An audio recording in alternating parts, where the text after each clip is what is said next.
All right. So today we're diving into some pretty choppy waters, I think. We're going to be talking about the Prime Minister of Trinidad and Tobago's salary increase. And, well, let's just say the optics are interesting, to say the very least. Yeah. Our main source for this deep dive is this news article called $80,000 per month for PM. And trust me, that headline doesn't even begin to tell the half of it. Yeah, what's really kind of striking about this is just the whole context of it, you know? Trinidad and Tobago, like a lot of countries right now, is facing some pretty serious economic problems. Exactly. That's what we're going to try and figure out today. You know, how does this big pay raise for the PM? How does that square with what's actually happening on the ground? Right. The article mentions some pretty shocking numbers right out of the gate. It says that the Prime Minister's salary is going up from $59,680 to $80,000 per month. Per month. And, you know, that's not just like a little bump, you know? This is the first time in Trinidad and Tobago's history that the Prime Minister is actually going to be making more than the president. And, I mean, you've got people who are struggling every day with the cost of living going up and up. And then at the same time, you have this huge increase for the guy at the very top. You know what I mean? Yeah. It's kind of like... a bad look. Yeah. Kind of like that whole Marie Antoinette let him eat cake thing. Yeah, I mean, it definitely makes you think about, you know, where their priorities are. Although the article does mention that the raise is partly balanced out by the removal of an $8,680 duty allowance that the PM used to get. Okay, so can you break that down for me and the listener a little bit? What exactly is a duty allowance and why was it there in the first place? Well, a duty allowance is basically extra money on top of your salary that's supposed to help you pay for things you have to do for your job. Like, you know, if you have to travel or entertain or, you know, other costs that come with being in such a high profile job. So taking away that allowance and just adding it to the base salary, it's like rearranging the deck chairs on the Titanic, right? I mean, it doesn't really change the overall picture. Yeah, pretty much, especially when you consider that the PM's salary, unlike the president's, is taxed. Oh, right. So the real increase, while it's not the full $80,000, it's still a lot. It definitely adds another wrinkle to this whole story. Yeah. And it's not just about the PM either, right? The article also talks about raises for other government officials, but they seem pretty small compared to his. Yeah, that's true. Members of the House of Representatives are getting a raise from $17,410 to $20,668, and senators are getting a similar increase. It's almost like they're playing on a totally different field. Yeah. And it just makes you think, if everybody's feeling the squeeze, why is there such a difference? Right, that's the big question. Yeah, we need to understand what's going on behind the scenes here, especially given how tough things are for the average person in Trinidad and Tobago. Absolutely. So when we say economic challenges, what are we really talking about? What's going on for everyday people there? Well, like a lot of the world, Trinidad and Tobago is having to deal with, you know, all the economic fallout from global events. Everything's getting more expensive, especially basic things. And that's really hard on families, you know, especially families who don't make a lot of money. And then on top of that, you've got things like the energy industry, which is really important for their economy. But it's really unstable right now. So you've got people struggling to buy groceries, and then at the same time, you've got this massive pay raise at the top. No wonder people are upset. Yeah, I mean, at the very least, it doesn't look good. Definitely not. And it's not just the raise itself, you know. It's also the timing of it all. Oh, yeah. The article mentioned something about Backpay, didn't it? Right. These salary increases are retroactive to October 1, 2020. So that means that the PM and a bunch of other officials are going to be getting a big lump sum payment to cover the last 3 years. Wow. So while everyone else has been having to cut back and deal with prices going up all the time, these people at the top have been basically racking up a huge bonus. Yeah. That's rough. It definitely doesn't make it seem very fair. And on top of that, there's something else in the article that really jumped out at me. Oh. What's that? Well, it turns out that all these tax exemptions on cars for government officials are staying in place. That includes all the members of parliament and top public servants. So not only are they getting these raises and all this back pay, they also get a discount on cars? Talk about rubbing salt in the wound. It just makes you wonder, you know? Are these perks really necessary right now? With the economy the way it is, couldn't they at least cut back on some of these things? Yeah, it seems like a real missed opportunity to show that, you know, they understand what people are going through. You know, that we're all in this together. Right. But let's go back a bit. We keep talking about this article, but who actually gets to decide what these salaries are? Oh, so in Trinidad and Tobago, they have something called the Salaries Review Commission, the SRC. Okay. And they're the ones who are supposed to look at all the salaries for government jobs and recommend any changes. So they're the ones who came up with this big raise for the PM. Well, they make recommendations, but the government is the one who makes the final decision. I see. And the interesting thing is there have been times in the past when the government has said no to what the SRC recommended, or they've changed it. Really? Yeah.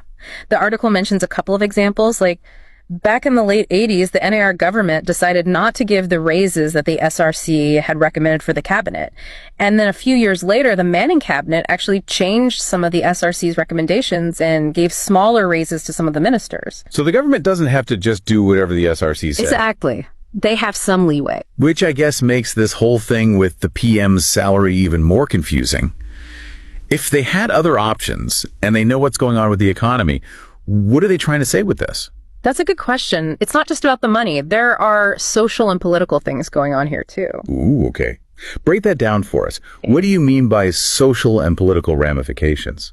Well, think about how people see this decision. If they think that the government doesn't care about them or understand their problems, it can really hurt people's trust in the government. Yeah, and that can lead to people not voting or even protesting. Exactly. Throughout history, we've seen time and time again that when people are struggling and they feel like their leaders don't care, it can lead to some really bad things. And in the long run, wouldn't that just make it harder to fix the economy? If people don't believe in the system anymore, they're not going to want to be part of the solution. That's right. Apathy can be just as bad as anger. It stops people from talking to each other and working together to make things better. So what can they do? How can the government fix this and get people to trust them again? I think the most important thing is communication. They need to be honest with people about why they made this decision. And I mean really honest. Not just giving some vague excuses. So they need to say, we gave the PM this raise because, and then give a real reason that people can understand. Yes. And they need to do more than just explain the raise. They need to connect it to a bigger plan for how they're going to fix the economy. They need to show people that this decision will help everyone, not just the people at the top. Okay, so they can't just say, trust us, this is good for you. They need to show people what they're doing to help everyone who's struggling. Right. And actions always speak louder than words. Maybe there are some areas where they can cut spending or use that money to help people who are having a hard time making ends meet.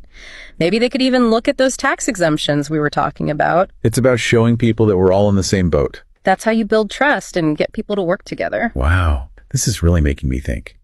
We started off talking about a salary increase, and now we're talking about the whole future of Trinidad and Tobago. That's what's so interesting about this kind of stuff, Economic decisions aren't just about numbers. They affect everything else that's going on in a society.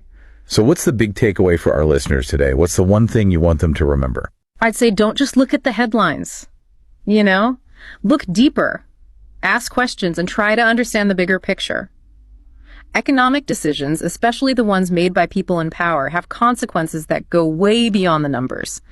Stay informed, stay involved, and make sure your leaders know what you think. I like that. Thanks for taking this deep dive with us today. And to our listeners, keep learning, keep asking questions, and as always, keep the conversation going. So we were talking about how this whole thing with the PM's raise and, the economic situation in Trinidad and Tobago, it's not a good look. And you're saying that this could actually have some serious consequences. Oh, yeah, for sure. When people feel like the people in charge are out of touch, it can create a lot of cynicism and distrust. Right. And that can lead to all sorts of things like fewer people voting or even protests and unrest. So it could be more than just people complaining. You're saying they might actually take to the streets. It's definitely a possibility. We know from history that when you have economic problems and people feel like their leaders don't care, that can be a recipe for trouble. And wouldn't that just make it harder to fix the economy in the long run? I mean, if people don't believe in the system anymore, they're not going to want to help fix it. Exactly. Apathy can be just as damaging as anger. It stops people from coming together and working towards solutions. So what's the solution?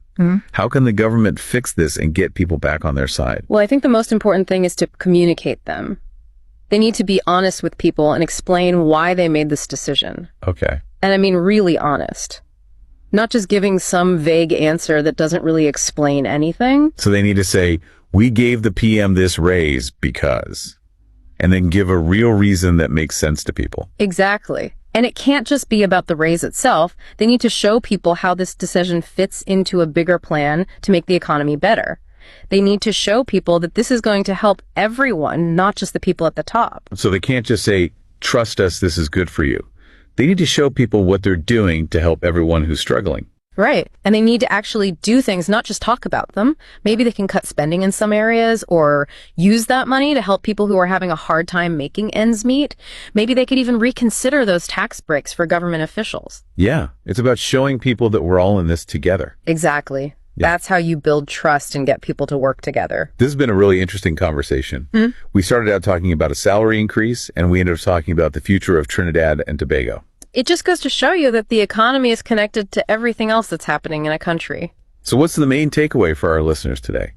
What's the one thing you want them to remember? I'd say don't just take things at face value. Yeah. Do your own research, ask questions, and try and understand the bigger picture. Economic decisions, especially when they're made by people in power, have consequences that go way beyond just the numbers. Stay informed, get involved, and let your leaders know what you think. I like that. Thanks for taking this deep dive with us today. And to all of you listening out there,